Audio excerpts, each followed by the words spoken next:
আমরা ৩টা ৪০-এ কোনাবাড়ি স্টেশনে এই আগুনের মেসেজ পাই এবং ৩টা ৪০-এ মেসেজটা পেয়ে আমাদের তাৎক্ষণিক রওনা দিয়ে ৩টা ৪৮-এ আমাদের প্রথম যে ইউনিট সেটা পৌঁছায়। কিন্তু সেটা বলে রাখা ভালো যে আমাদের ইউনিটটা আসার আগেই পথিমধ্যেই যখন দূর থেকে আগুনের যে ব্যাপকতা, যে ফ্লেম, যে আলো এবং ধোঁয়া দেখে আমাদের অভিজ্ঞতার আলোকে কোনাবাড়ির যে অফিসার আমাকে বলে যে স্যার আগুনটা অনেক বড় দূর থেকে দেখা যাচ্ছে, আগুনটা মনে হয় পুরোটা ছড়ায় গেছে আমাদের অ্যারাইভালের আগেই। তো তখন আমরা ওই নর্মালি যেটা হয় আমাদের গাড়ি পৌঁছানোর পরে কিন্তু আমরা সাহায্য চাই অ্যাসেস করে দেখে, বাট আমরা অভিজ্ঞতার আলোকে দূর থেকে দেখে যেরকম আগুনটা বড়, সো আমরা ওই তখনই তাৎক্ষণিক সারাবো থেকে 2টা ইউনিটকে আমরা মুভ করাই। তো 4টা ইউনিটকে আমরা তাৎক্ষণিক মুভ করাই, যেটা আসলে নর্মালি আমরা মানে পৌঁছার পরে আমরা এটা করি। তো 4টা ইউনিট চলে আসছে এখানে। 3টা 48-এ প্রথম আসে 2টা ইউনিট, যেটা কোনাবাড়ি থেকে, এরপরে আবার পরবর্তীতে সারাবো থেকে একটা পানিবাহী গাড়ি, একটা সেকেন্ড কল গাড়ি চলে আসে পাম্প নিয়ে। 4টা ইউনিট সঙ্গে সঙ্গে আমিও রওনা দেই।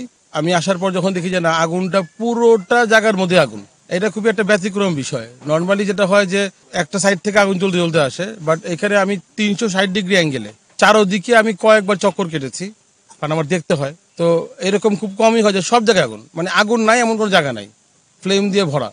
তো খুবই ভয়ঙ্কর আগুন ছিল, কারণ পুরোটাই জুট গোডাউন এবং এখানে কিন্তু অনেক কেমিক্যালও আছে। প্লাস্টিকের কেমিক্যাল এমন আছে, আপনারা গিয়ে দেখবেন একটু পরে, লাভার মতো ফুলে উঠছে। আমার একজন অফিসার অলরেডি পায়ে আহত হয়েছে, হাতে আহত হয়েছে, কারণ পা যখন মানে পাড়া দিচ্ছে তখন ডেবে যাচ্ছে ভিতরে।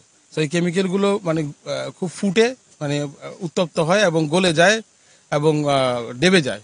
তো আমি আসার পর যখন দেখলাম যে আগুনটা বিশাল বড়, তখন আমরা আরেকটা পানিবাহী গাড়ির বিশেষ পানিবাহী গাড়ির ইউনিট কল করি সারাবো থেকে। তো অল টুগেদার এখানে 5টি ইউনিট নিয়ে আমরা কাজ করেছি। আলহামদুলিল্লাহ জনগণ আমাদেরকে সাহায্য করেছে। আগুনটা অনেক ভয়াবহ ছিল, বাট তারা ধৈর্যের সাথে আমাদেরকে হেল্প করেছে, কারণ এখানে আপনারা দেখতে পাচ্ছেন যে চারোদিক থেকে আমরা অ্যাটাক করেছি। এখানে হানিওয়েল থেকে আমরা পানি নিয়েছি প্রাথমিকভাবে, তাদেরকেও ধন্যবাদ, যেটা পূর্ব দিক থেকে আমরা অ্যাটাক করেছি। এরপর আমরা দক্ষিণ দিক থেকে অ্যাটাক করেছি, সেটা হলো পিএন কম্পোজিটকে ধন্যবাদ, সেখান থেকে প্রায় আমরা পানি নেই, ওখান থেকে পানি নিয়েছি। বাট এই 2টা গার্মেন্টস ফ্যাক্টরির পানি দিয়ে এই বড় আগুনটা নেভানো প্রায় ইম্পসিবল। তখন আমরা side by side backup plan করি, যে লালঘাট যে পানির সোর্সটা আছে, এইটা অ্যাকচুয়ালি প্রথম দিকে জানতে পারলে আরো বেশি ভালো হয়। তো যাই হোক, আমরা জেনেছি, তাৎক্ষণিক আমরা ওখানে 2টা পাম্প ফিট করেছি। 2টা পাম্প ফিট করে, বাট অনেক দূর, অলমোস্ট 2 কিলোমিটার বা 1 কিলোমিটার প্লাস, পানির প্রেশার পাওয়া যায় না। তারপর আমরা যেটা প্ল্যানিং করেছি যে সেখানে পাম্প ফিট করে মাঝখানে আবার পানিবাহী গাড়ি দিয়েছি, সো দ্যাট পানিটা আসবে পানিবাহী গাড়িতে, গতি কমে গেলেও আমরা পানিবাহী গাড়ি থেকে পাম্প দিয়ে ফোর্স দিয়ে আমরা করব। তো আমরা প্রায় 7টা ব্রাঞ্চ পাইপ দিয়ে এই পূর্ব দিক থেকে, দক্ষিণ দিক থেকে এবং পশ্চিম দিক থেকে টোটাল 7টা ব্রাঞ্চ পাইপ দিয়ে আমরা এই আগুনটাকে আলহামদুলিল্লাহ কন্ট্রোল করতে পেরেছি।